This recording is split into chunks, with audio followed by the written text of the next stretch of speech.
Okay, so we are in chapter 23 of ways to acquire another humility, right? And we're discussing the different contemplations. So the first thing we discussed was hergelus, which means to habituate yourself, right?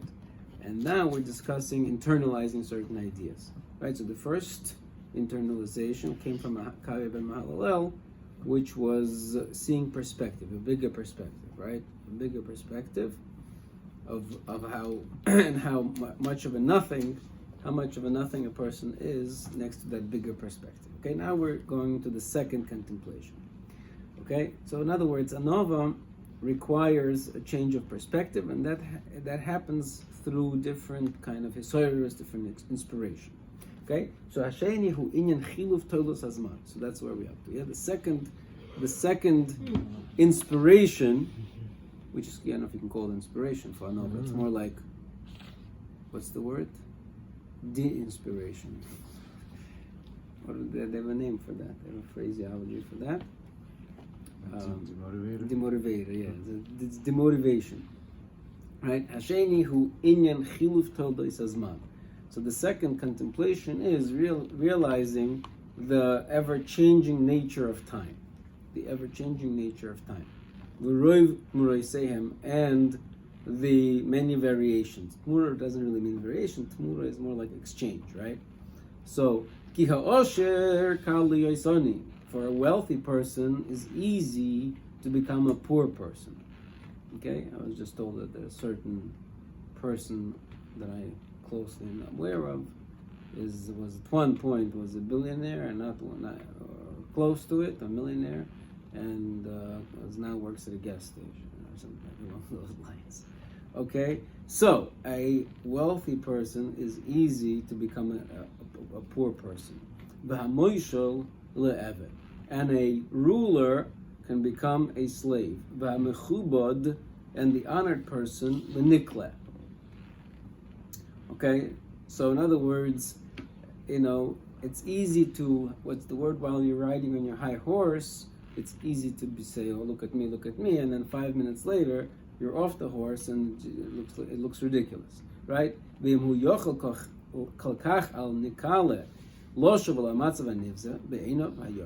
Now, if it's so easy for a person to return to a state that he himself kind of ridicules right now, right? Right? In other words, it's so easy for you to you think, oh, what a loser over there, look at you, right? But you're so easy to become that loser, right? How can a person now become haughty, become selfish, right? Elevate himself over a state that he has no certainty over it, right? In other words, if it's just a happenstance, so why are you boasting over it?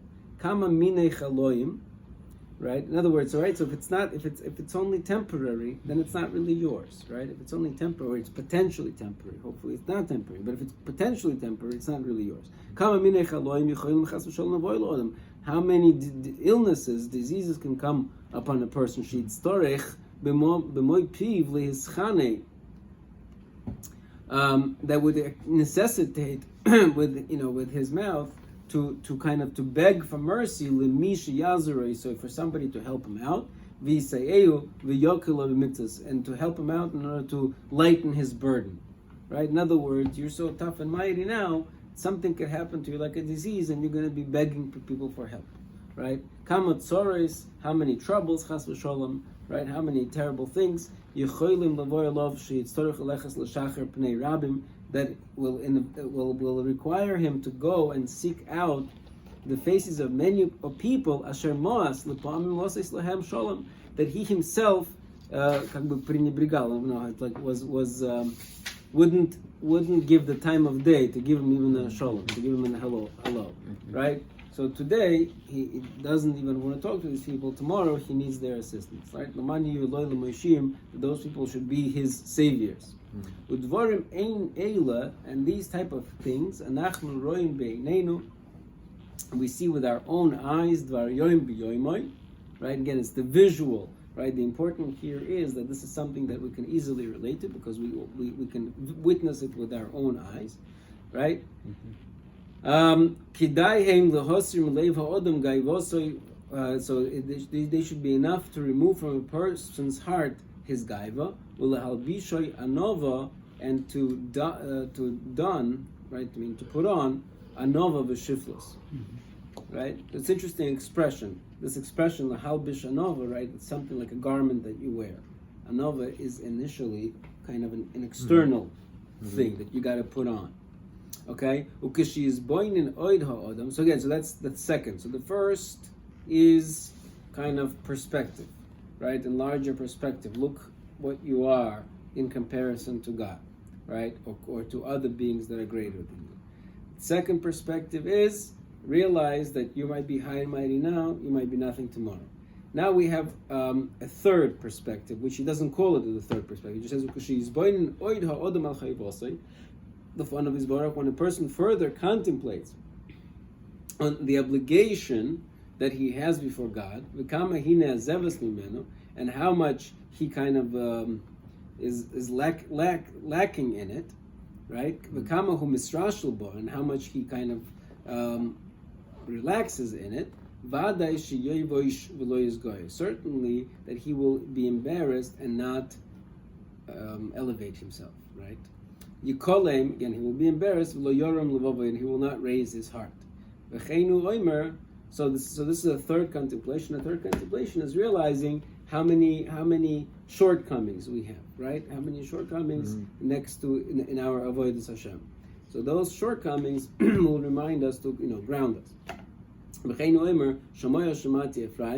I've heard Ephraim esnoided etc. After I returned, I felt I regret it. Right, and after I realized, what's the word? Clapped on my chest, right? Al yorech, I'm sorry, my thigh. And I was embarrassed, and I was also ashamed. Right. So again, so we see that part of tshuva is being ashamed. So in other words, if a person realizes and regrets his shortcomings, so it's going to be natural. It's going to bring him to being embarrassed, and therefore bring him down a notch. Fine. So that's number 3, and now brings number 4. Ve'al hakoil, and above all, yizboinin tamid lehaker chulshas haseichel einoshei. And a person should contemplate always and recognize the weakness of the human mind, right? The weakness of the human seichel. Constantly contemplate the weakness of human seichel. V'roiv to usov, and many of his mistakes, right? Meaning the errors that the human intellect is bound to. Ukzovov, and as well as its falsehood. Because it's always closer for a human intellect to be mistaken than to have a true picture of something, right? Again, if you think about it, again, I'm not even sure how this works. I've struggled with this idea all the time. Like, how do we know anything? We think we have ideas, we have thoughts and creation, creativity, but how do we know that we really know? Meaning, all our knowledge is a map onto reality, let's say, right? Is a map onto reality. And how do we know that map, I'm sure it fits to some degree, right? But if we look like an old maps from the Renaissance time, we see whatever, Greenlandia, is whatever, is completely off. Now, they know that there's a land mass there, and it's a Greenland, but it looks like completely different what we think it looks like now, right? So again, they thought they had a map. It was they thought it was accurate, but it really was, was on the right path, but it was really off, right? So I'm sure all of our thoughts and all of our contemplation, we ponder upon something, it's got a good picture of it, it's got a nice idea, it feels good, and we think, oh wow, I'm so much smarter than you because I realize this about this topic and you don't even realize this about this topic. But our human intellect is like nothing of nothing. Again, it's something that we get to appreciate with this AI kind of coming out because we realize how many more intellects can possibly exist that we'll be able to understand things that no matter how hard we try, we will never be able to understand. Just like a cat will never be able to understand. No matter how much we try to teach it, will not be able to understand certain reality, right? So again, so our intellect is so limited, and just so that's what he's saying. He's saying constantly appreciate the fact that you are prone to error. Al-Kain, therefore, Yira Tomid Masakona Azois, the person should always be fearful of this danger. Veivakesh Lilmoy Tomid Mikol Odom, a person should always learn from every person. V'lishmoya Tomid Le'etza, and a person should always listen to advice. Pen Yikoshel, because he's likely to Yikoshel, to stumble. And so our sages say, Ezu Chacham, who is truly a Chacham, Haloi made Mikol Odom, somebody who learns from every man. V'cheinu Oimer Shemei Le'etza Chacham, somebody who listens to Eitza is a Chacham. Right? So it's two separate things. One is learn from every person, and the other one is listen to advice of many people. Okay, fine.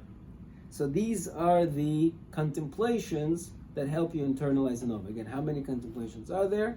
There are 4, right? 4 contemplations. Again, right? Perspective. What's called the first one, perspective. Second is change. Third one is averis, and the fourth one is the limitation of seichel. Okay, those are the 4 internalization. Now he's going to talk about the mafsidim, things that prevent anova and actually help gaiva. Okay, so this is quite interesting. Let's see.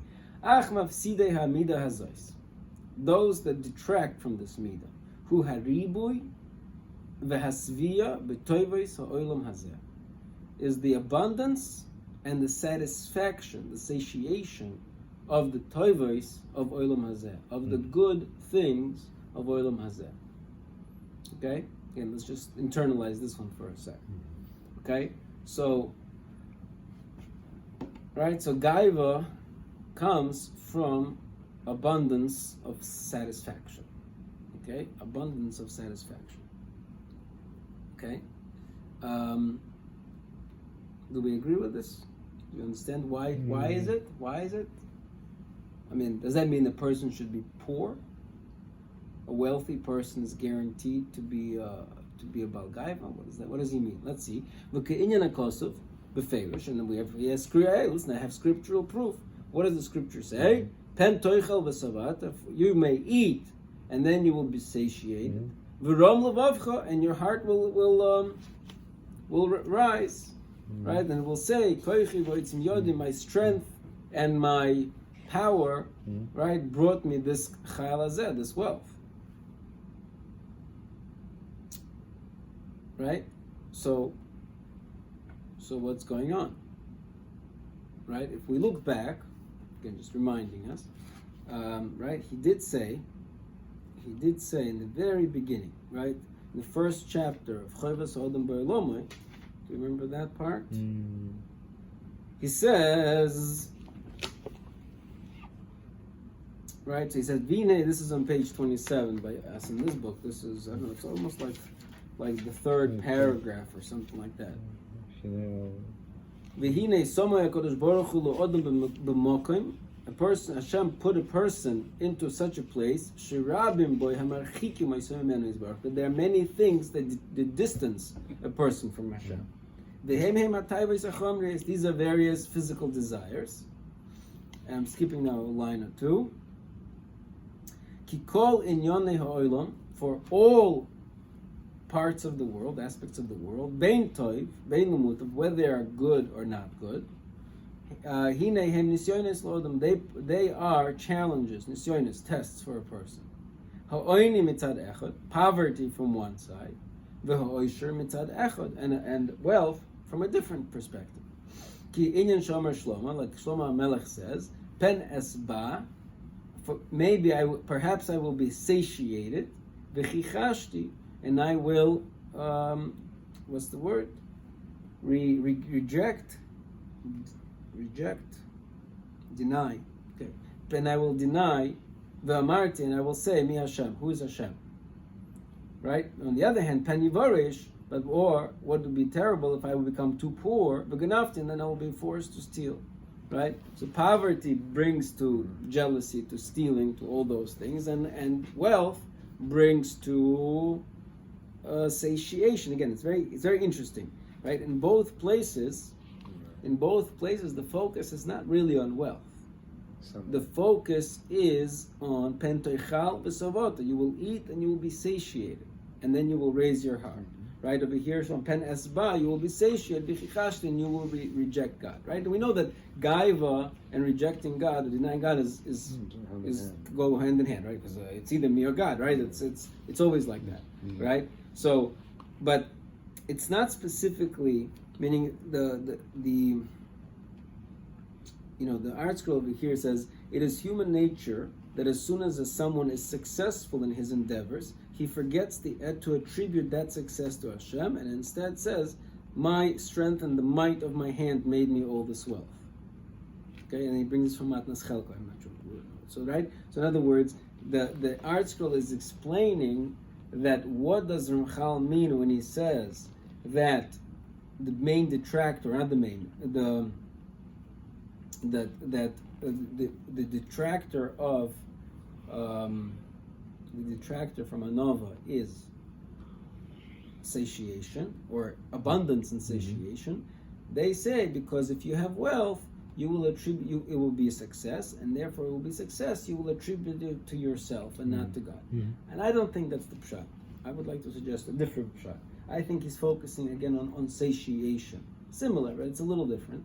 Meaning satiation, when I'm satiated, meaning why did Hashem specifically, right? It's specifically spoken in the context of food.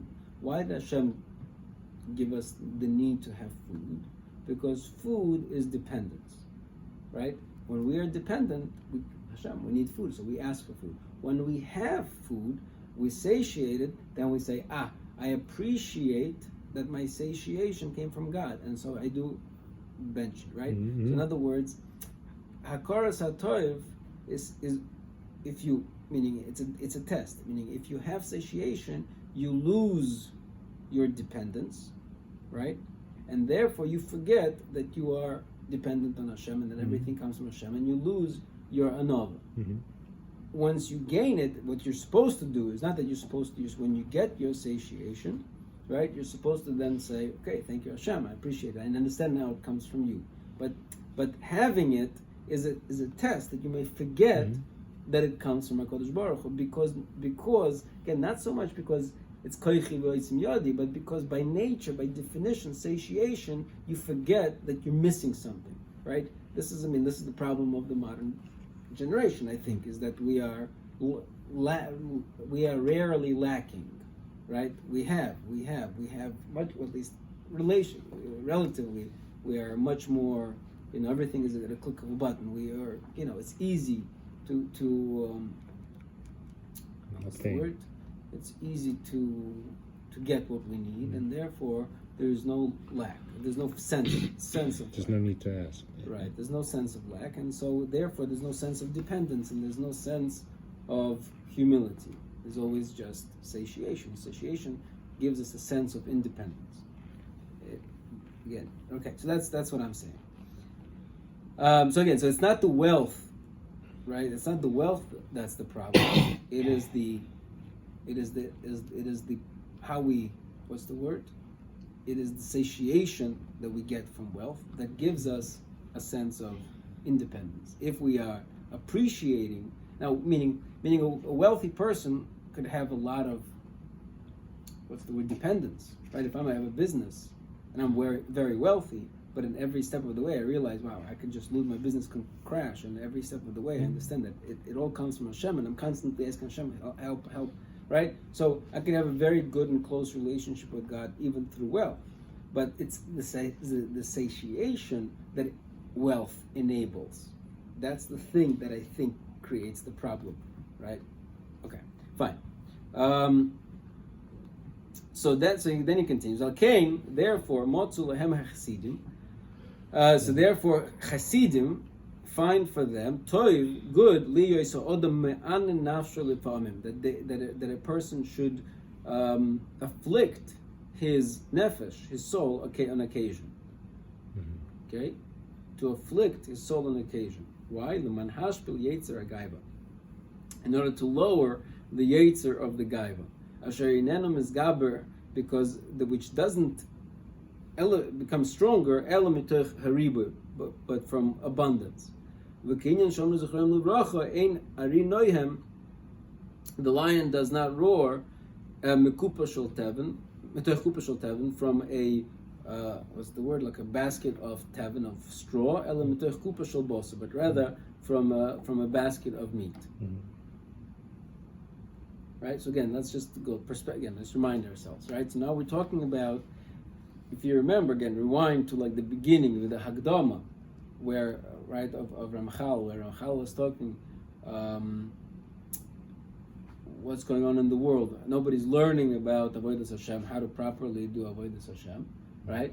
So and therefore, because nobody's learning how to properly do Avodas Hashem, so therefore they think that that Avodas Hashem is totally in something else, right? And what was it? What were the things? Check something's moving. I can't see. I don't see anybody there. I heard some noise, but I don't see anybody.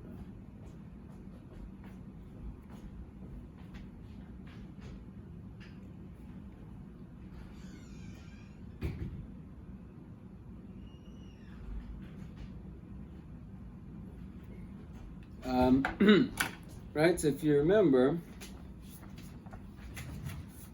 I think Artsville sends us there somewhere, but anyways, he says,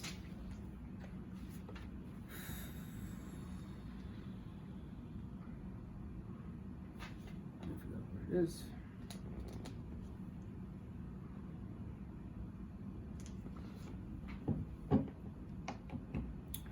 Right, so he says that Shidamu Roiv Bnei Ha'odam, that many, this is on page 5, right, in the beginning of this sefer, right, that most people think Chasidus Tolu Ba'amiras Mizmoirim Harbe, that Chasidus depends on saying many Mizmoirim, right, in other words, lots of Tehillim, saying lots of Tehillim, Viduyim Arukim Mo'oid, lots of confessions, Tzoymais Koshim, hard, difficult fasts, Utvilais kerach v'shelag, and dipping in mikvah of ice and snow.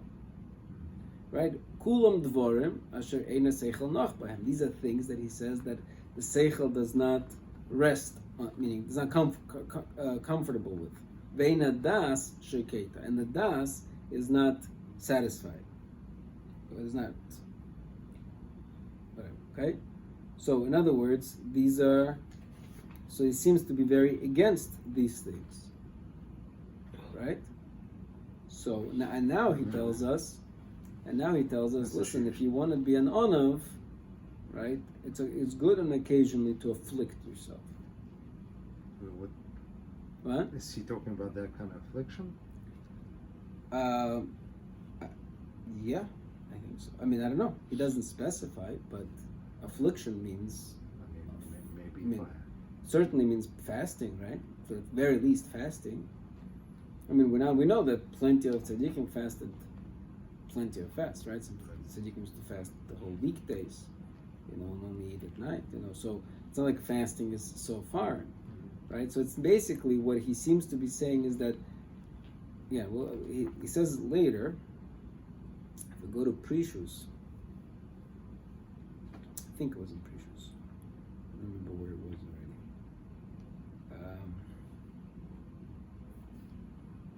He talks again about these things. I think it was Precious. I had that place before.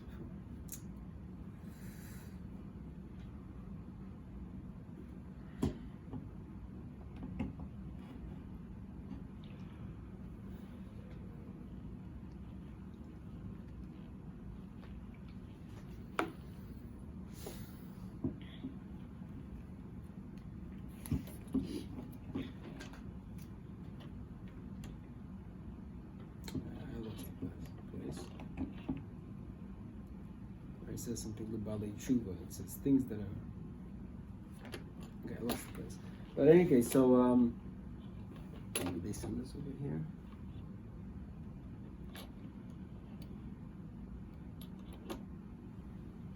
Yeah, it's in the beginning of Chassidus.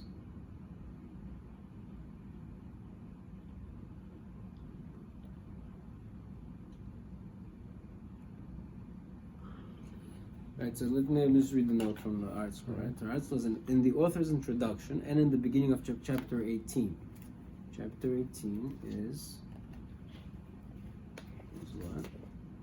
Is Chassidus, yeah. So it's Chassidus.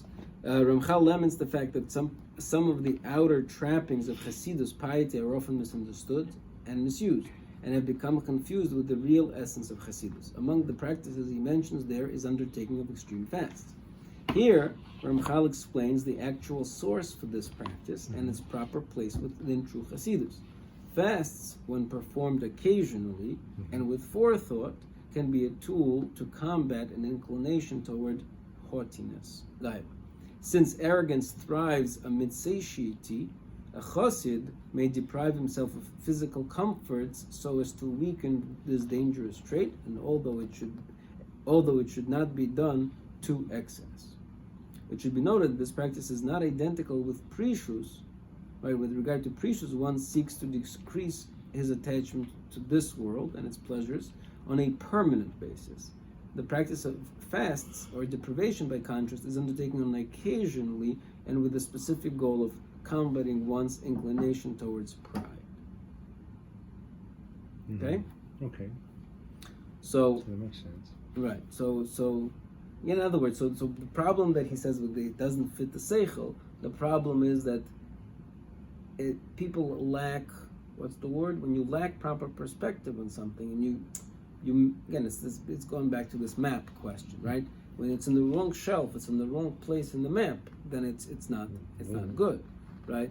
It's a tool, right? A tool, it exists, and there's some place for it, but you got to know when to utilize this tool, right? It's meaning, in other words, the affliction. If affliction is a tool, it's not precious. Precious is you, like we discussed back then. You slowly decrease your dependence on addiction to the physical world, right? Until you only take what's minimally necessary. But it's about your addiction, about slowly cutting it down on a permanent level, so you have no more drive for it. Affliction, on the other hand, is more than that. It's a deprivation of food. Deprivation of food is not something that you should be doing on a regular basis. That's something at least he's suggesting. Meaning, if you were to ask Ramchal, is fasting from Shabbos to Shabbos good? Again, he would ask you, okay, what level of precious are you holding in, right? If this is your precious and you have no desire for food the whole day, maybe you would say, okay, fine. Maybe for you it's okay.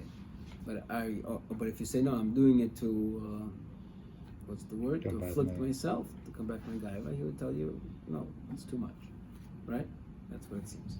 Okay, let's keep going.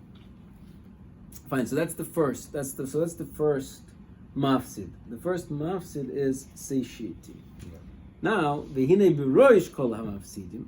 Now what is it? The root of all of mafsidim, right? What is the thing that causes the most amount of gaiva?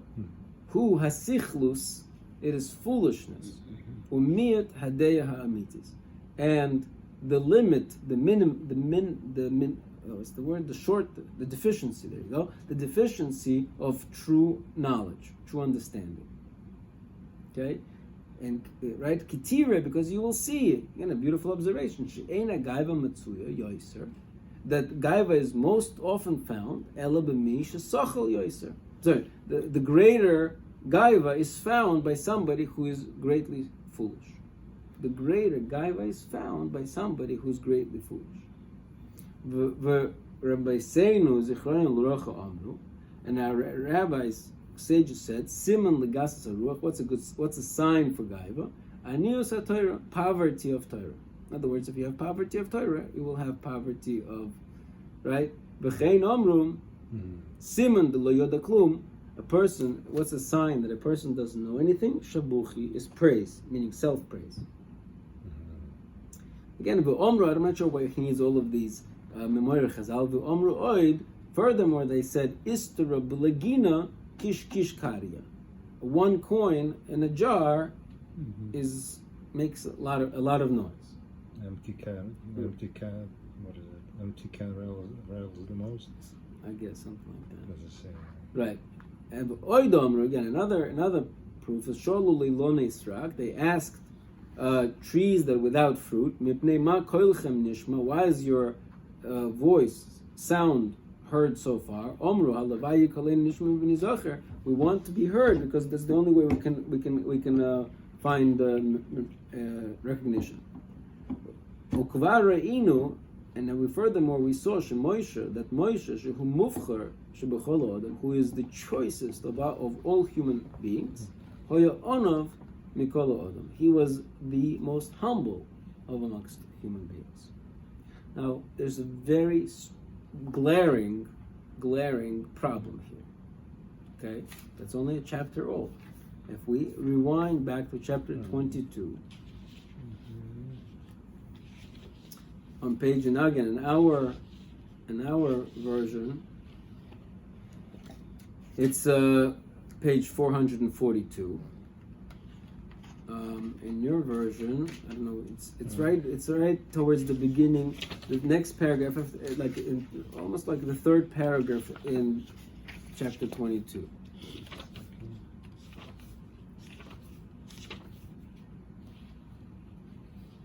Mm-hmm. It says here, Hine ha-chochma. You see that? Hine ha-chochma. Behold the wisdom. Hi ha-meviya yoiser es ha-odom. This is the thing that brings the person most l'dei hisnasus v'gaiva, to raising himself in gaiva. Right? L'fi shekvar hi ma'ila shebo odom atzma, because it's a quality that's internal, and so it's his essential quality. B'chelik hanichbat shelo, in his most elevated, most precious self, the hainu ha-seichel, which is seichel. Right? So he's telling you, he's trying to explain to you a nova, and he says, listen, wisdom is the thing that brings you most to gaiva. Over here, he's telling us it's foolishness that brings you most to gaiva, and that gaiva is only found by the most foolish. So, what just happened here? Yeah. What just happened?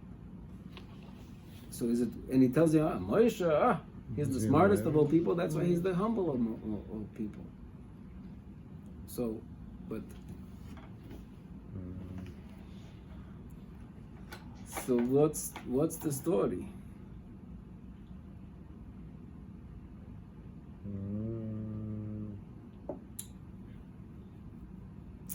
So I'm suggesting now. What do you say? You have a suggestion? But that's what he's talking later. I'm sorry? That's what he's talking later. But surrounding yourself with people who are praising you. So when you have a lot of knowledge of people keep constantly praising you, and the dumb person he's trying to look smart, so he's praising himself. Right. So, but still, what is that the biggest mafsid ha'nova is foolishness?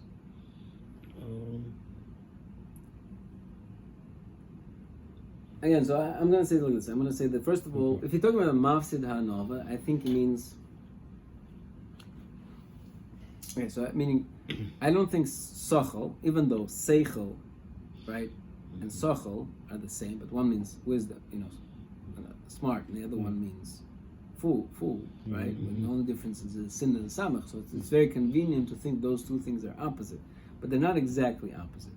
What I'm saying is that the opposite of chokhmah is not necessarily sachal. The opposite of das is the sachal. Right? And you could be a chacham, and I've seen many chachamim, but without das. Right? What's the difference between a chachma and das? Chachma may be intellectual ability. Chachma may be even a lot of information and knowledge and all of that stuff, but that's not das. Right. Das is specifically, again, what is das? Das is, again, it translates poorly into English as knowledge usually. But that's not what das is. Das is, again, is perspective. Das is it's understanding where things belong in comparison relatively to other things. It is your human intellect. The das is the thing that's that's uniquely human. That is not meaning that's the hard thing about AI. AI may have lots of chokhmah, okay, but very little das, right? So to humans, sometimes they're very great intellects, okay, and you're right. If a person has lots of intellect, that's the thing that can enable him to be a balgaiva. But he can have lots of intellect, but if he is a balgaiva, he has no das. The thing that he's missing is das, right? And das is the thing that lets you. I think it's pretty clear. So that's why he's over here. If he's talking about mafsidim, right? Mafsidei ha'anova, he can't be talking about things that I can't do anything about, right? If I was born stupid, so what do you want me to do? So I have no. I have to be a balgaiva. It's seichel. I'm a sochel. I'm saying I'm going to be a balgaiva. The answer is not necessarily. You could be a sochel, but still have. I'm sorry. You can't be a sochel. You could be a. I don't know. What would be the opposite of chokhmah? But you could have no chokhmah, but you could still have das and have proper perspective on a nova, on how to be a humble person. Right? In other words, mafsid has to be something that's within your control. Right? My IQ may not be within my control, but my das can still be within my control. Fine. So that's good. Okay, let's keep going. Oid mafsidei anova. Furthermore, from mafsidei anova, hu heischabrus or heishtamesh b'vnei odam chanefim is being connected and using people who are flatterers, right? So flattery is terrible. Asher lignov liboy b'chanefosam, that are trying to actually just steal your heart. Meaning, what's the word? They want to, right? What's that Dale Carnegie's book?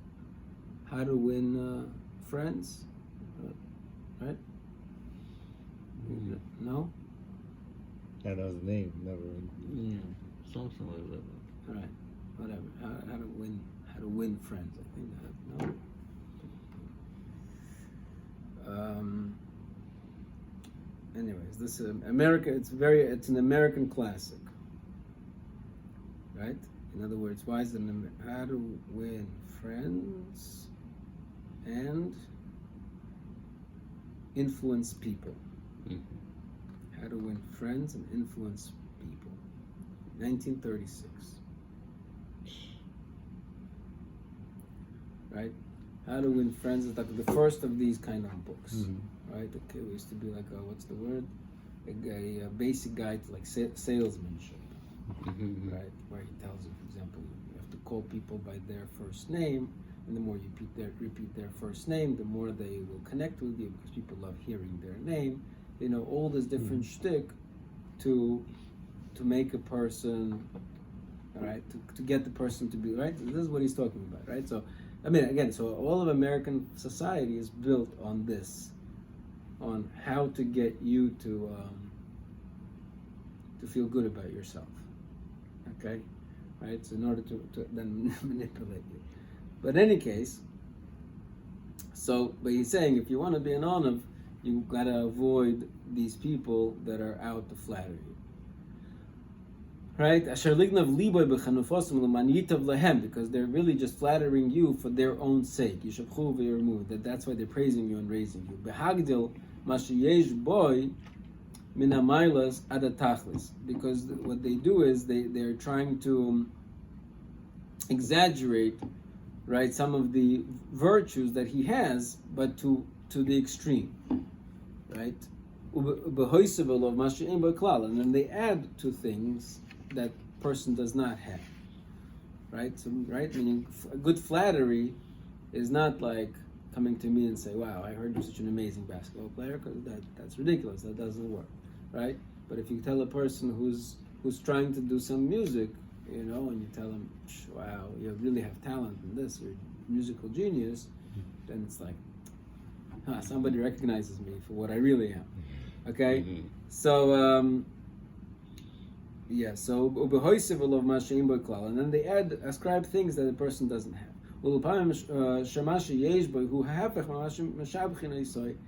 And sometimes it goes the other way around, that he says He's saying that people will praise you for things that a person are the opposite of what a person has.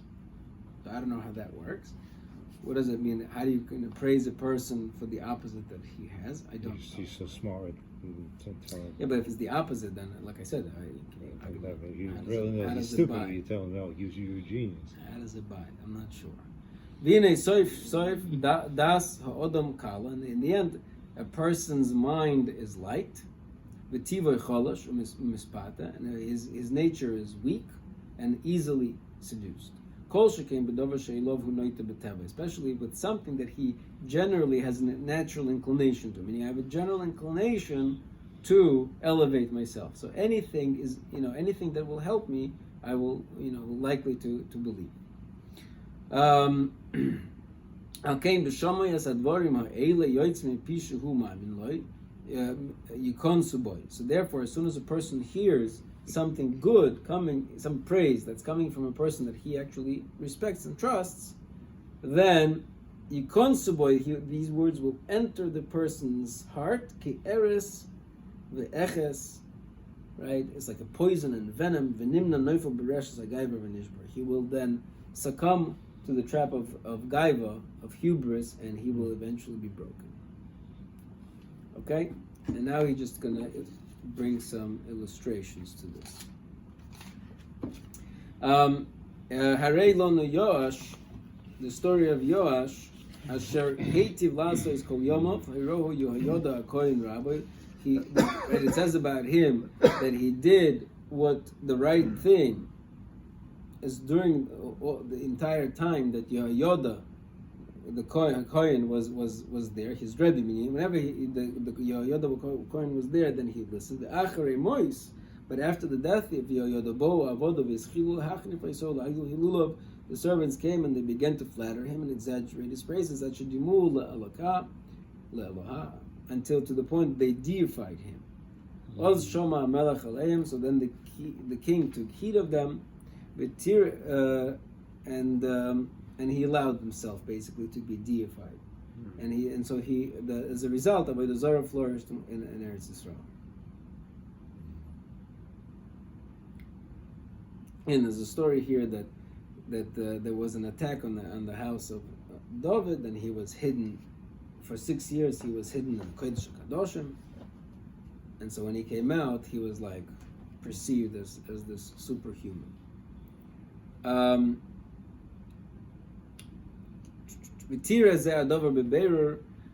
this you actually see clearly.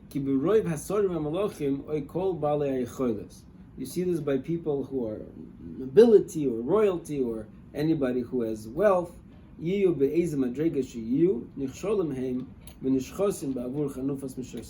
always stumble as a result of the flattery of their servants. Right? Yeah, we could definitely see that, with a particular president of a particular large country, right? So al kain misha einov beroishay. I was thinking actually again. I was thinking that in this week's parsha we have the Aaron and Moshe, who are the greatest of them. They fail as a result of Memiriva, right? Mm-hmm. And which seems to be comes on the heels of this parsha, which is Koirach. Mm-hmm. Koirach is in a certain sense, meaning throughout the Midbar, Moshe Rabbeinu had certain, let's call them enemies, opposition, right? People who constantly scrutinized him, and then Koirach overstepped his boundaries, and as a result, he was defeated. And so after Koirach, really, Moshe had no opposition. And so therefore, without opposition, he himself also overstepped his boundary. Whatever the Avera was, whether it was the rock, he didn't, right? Or whether it was the, right? Because even though, again, it started from Aaron and Miriam, they spoke against him. And Hashem said, Madua lo yireis, how come you didn't fear to speak about Moshe Rabbeinu? Meaning, again, in the end of the day, Moshe Rabbeinu was wrong, right? Right? In other words, Hashem is telling Aaron and Miriam, how dare you? He does everything according to what I tell him to do.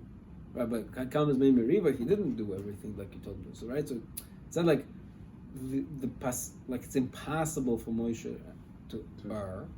We see that he did, right?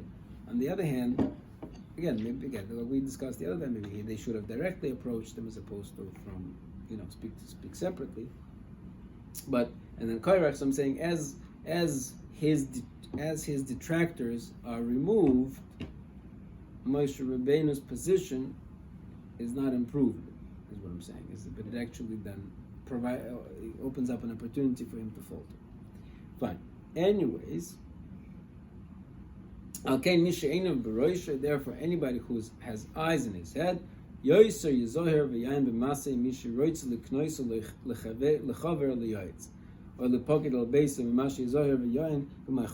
person should be more careful, right, with people who he associates with than with the food and drink that he intakes. The food and drink will only damage his body. But his friends and his what's the word? Associates. Yeah, this is Custodians. Okay.